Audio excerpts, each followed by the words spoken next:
მეგობრებო, ილია თოფურიამ გამოუშვა თავისი პირველი ბლოგი და სიმართლე გითხრათ, ბევრ რამეს არ მოველოდი. განსაკუთრებით ერთმა მომენტმა დამაფიქრა. ტიპი უკვე ჩემპიონია, შავი ქამარი აქვს, მსოფლიო დონის გრეპლერია, მაგრამ მაინც ისეთი მონდომებით ვარჯიშობს პარტერში, თითქოს გუშინ დაეწყოს. აი ეს არის ნამდვილი პროფესიონალიზმი. ზიხარ უყურებ და ფიქრობ, რატომ ჭირდება ამ დონეზე გორაობა, როცა ისედაც ყველას თავზე ახდება. საინტერესო ისაა, როგორ აანალიზებს თითოეულ მოძრაობას. კითხულობს, ეს მუხლი აქ რატომ უნდა მქონდეს? კონტროლი რატომ აქვს მნიშვნელოვანი? აი ეს დეტალებისადმი სიყვარული მართლა მაოცებს.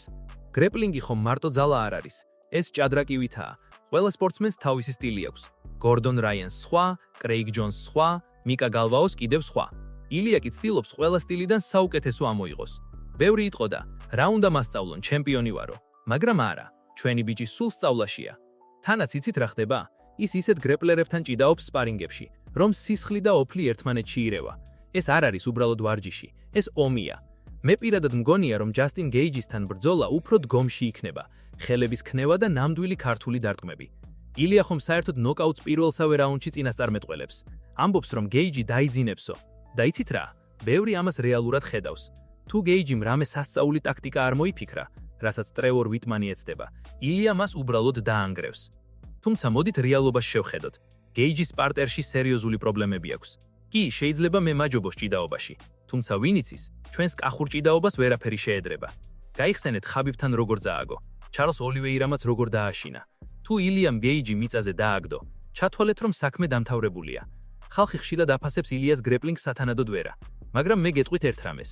როცა ილია ოლივეირას ებრძოდა, რომელიც ჩემი აზრით ტოპ 3 გრეპლერია ისტორიაში, მან არა მხოლოდ გაუძლო, არამედ ზემოდან მოექცა და გარდიც კი გაუარა. ოლივეირა, რომელმაც მაქს ჰოლოვეი უბრალოდ გასხრისა. ეს ნიშნავს, რომ ილიას დონე კოსმოსურია. აქ ჩნდება რიტორიკული კითხვა. თუ ასეთი მაგარი ხარ მიწაზე, კიდევ რატომ ხარჯავ ამდენ ენერგიას ვარჯიშზე? პასუხი მარტივია. იმიტომ რომ სრულყოფილებას საზღვარი არ აქვს. ჩვენ ქართველებს ხომ ასე გვჩვევია. თუ რამეს ვაკეთებთ, ბოლომდე სულით და გულით უნდა გავაკეთოთ. ილია ზუსტად ამას აკეთებს. ის არ აძლევს თავს მოდუნების უფლებას და ეს არის ის, რაც მას სხვა მებრძოლებისგან გამოარჩევს. ახლა გადავიდეთ იმაზე, რაც ყველას თვალს გვჭირს. ილიას სტრაიკინგი. ვინც ამ ბლოგს უყურა, ალბათ ნახა პაბლო მოტოსთან ერთად გადაღებული კადრები. სიმართლე გითხრათ, ეს ვიდეოები ცოტა ძველია, ადრეც გქონდა ნანახი, მაგრამ მაინც სხვა მუღამი აქვს. ილიას კომბინაციები არის სუფთა ხელოვნება. ტიპი ისე სწრაფად და ზუსტად ურტყამს, რომ თვარის დახამხამებას ვერ ასწრებს. ჯასტინ გეიჯი და მის მამწვრთნელმა ტრევორ ვიტმანმა ეს კარგად იციან. ამ ბრძოლის ბედი დამოკიდებული იქნება იმაზე, თუ რამდენად გამოიყენებს გეიჯი ამის საბრძოლო IQ-ს. ულახდილად რომ თქვათ, გეიჯი ხშირად ირევა, როცა ხორცსაკებ მანქანაში შედის. კი, როცა ჭკვიანურად ჩხუბობს, შორიდან მუშაობს და ჯებებს ისვრის, კარგია, მაგრამ როგორც კი ნერვები უმტყუნებს და ბრუტალურ რეჟიმზე გადადის, მორჩა იქ ილია მას ცოცხალს არ დატოვებს. გახსოვთ ჩარლზ ოლივეირასთან როგორ მოუვიდა ილიას? ჩარლზი გაცილებით ნელი იყო. ილიას რეაქცია და ხელების სისწრაფე სხვა დონეა. თუ გეიჯი გადაწყვეტს, რომ ილიას პირისპირ დაუდგეს და დარტყმების გაცვლა დაიწყოს, ჩათვალეთ, რომ რეანიმაციაში გაიღვიძებს. საინტერესო ისაა, რომ ამ ბლოგში პაბლო მოტომაც გამაოცა. კაცო, ამხელა კაცია და ისეთ ფიზიკურ ფორმაშია, ბევრ ახალგაზრდას შეშურდება. მისი რეაქცია, როგორ სწრაფად ითვისებს კომბინაციებს, როგორ უძლებს ტემპს, აი ეს არის მაგალითი იმისა, რომ ასაკი მხოლოდ ციფრებია. როცა ადამიანს უნდა რომ განვითარდეს, ის ყოველთვის იპოვის გზას. ილიამაც ზუსტად ეს დაინახა მასში. მაგრამ მოდით პირდაპირ ვთქვათ, ილია თოფურია დღეს ესპანეთში და საქართველოშიც მხოლოდ სპორტსმენი აღარ არის. ის არის ბრენდი.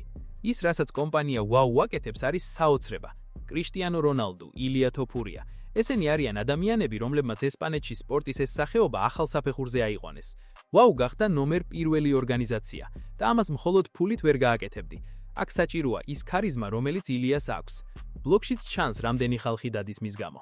ხალხს თოფურიას ციებცხელება დაეწყო. იცით რა არის ყველაზე ემოციური? როცა ილია იმ პატარა ბიჭზე ლაპარაკება. ბავშვი შოკშია, სიტყვებს ვერ პოულობს, თუმცა ცდილობს სიმშვიდე შეინარჩუნოს. აი ეს არის ნამდვილი გავლენა. ილიას მთელი სპორტის ზურგით მიაქვს. ის ხვდება, რომ ყოველი მისი მოგება ათასობით ბავშვისთვის იმედია. ამიტომ არის ეს თეთრი სახლის გზა ასეთი მნიშვნელოვანი. ყველაფერი თოფურიების გარშემო ტრიალებს და არა მარტო ილიას, არამედ მისი ძმის გარშემოც. ეს არის ერთი დიდი ოჯახური ტრადიცია, რომელიც ახლა მსოფლიოს იპყრობს. რა თქმა უნდა, ბლოგის პროდუქცია არის უმაღლესი დონის. განათლება, ხმა, მონტაჟი, ყველაფერი ხუთიანზეა. ერთი პრობლემაა მხოლოდ საავტორო უფლებები. ამ ბლოგზე რეაქციის გადაღება ძალიან რთულია. ეგრევე გიბლოკავენ ვიდეოს. მინდა ამ ხალხს მივწერო. ბიჭო, დაგვანებეთ თავი, მოგვეცით საშუალება ხალხს უჩვენოთ ეს სილამაზე, მაგრამ მესმის მათიცაა, ბიზნესია. მოკლედ მეგობრებო, ეს მხოლოდ დასაწყისია. ილია ემზადება თავისი ცხოვრების მთავარი გამოცდისთვის და ჩვენ მასთან ერთად ვართ. და აი მივედით მთავარ კითხვამდე. რა მოხდება თუ ილია მართლა ისე მოიგებს როგორც ამბობს? წარმოიდგინეთ 65-70 კილოგრამიანი ბიჭი, რომელიც მთელ მსოფლიოს თავის წესებს კარნახობს. ეს აღარ არის მხოლოდ ჩხუბი ოქტაგონზე. ეს არის ისტორია იმისა, თუ როგორ შეიძლება მიაღწიო მწვერვალს, როცა შენი გჯერა. ბევრს გონია, რომ ილია ზედმეტად თავდაჯერებულია, მაგრამ მე გეტყვით, ის უბრალოდ რეალისტია. მან იცის, რამდენი მეტრი აქვს გარბენილი, რამდენი ლიტრი ოფლი აქვს დაღვრილი და რამდენი გრამი აკლია იდეალურ წონამდე. ბლოგში ჩანს მისი ყოველდღიურობა. ეს არ არის მხოლოდ ფუფუნება და თეთრი სახლი. ეს არის დილით ადრე ადგომა, როცა სხეული გტკივა, მაგრამ მაინც მიდიხარ დარბაზში. ილიას დამოკიდებულება ჭიდაობისადმი, რაზეც პირველ ნაწილში ვისაუბრეთ, არის მისი წარმატების გასაღები. ის არასდროს ამბობს, მე ეს ვიცი. ის ყოველთვის ამბობს, მე მინდა ეს უკეთესად ვიცოდე და სწორედ ეს თვისება გახდის მას ლეგენდად. გეიჯისთან ბრძოლა იქნება ნამდვილი გამოცდა არა მხოლოდ ტექნიკის, არამედ სულის სიმტკიცის. ჯასტინი არის ადამიანი, რომელიც ტკივილს ვერ გრძნობს, მაგრამ ილია არის ადამიანი, რომელიც ტკივილს იარაღად აქცევს. დარწმუნებული ვარ, 30 გრადუსი იქნება თუ მინუსი, ილიას სისხლი ყოველთვის დუხს.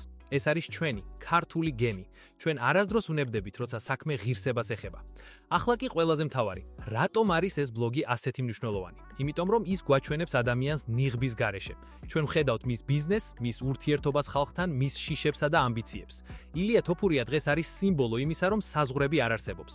საქართველოდან ესპანეთამდე, ესპანეთიდან ამერიკამდე ის ყველგან სახლშია, იმიტომ რომ მისი სახლი არის გამარჯვება. და ბოლოს მეგობრებო, მინდა გკითხოთ, თქვენ რას ფიქრობთ? მართლა დაიძინებს გეიჯი პირველ რაუნდში, თუ ეს ბრძოლა 5 რაუნდიან სისხლიან ომში გადაიზარდება? მე პირადად მჯერა ილიასი, ჯერა მისი ხელების, მისი ჭიდაობის და მისი ქართული გულის. დაველოდოთ ამ საოცრებას. იმედია ეს სერია გაგრძელდება და ჩვენ კიდევ ბევრ საინტერესო კადრს ვნახავთ. მადლობა რომ ჩემთან ერთად იყავით, არ დაგავითვლდეთ კომენტარებში თქვენი აზრის დაწერა. ეს ჩემთვის ძალიან მნიშვნელოვანია. აბა დროებით, მომავალ შეხვედრამდე ჩვენს დიდ საბრძოლო მოგზაურობაში. გაუმარჯოს ილიას, გაუმარჯოს საქართველოს. Ciao!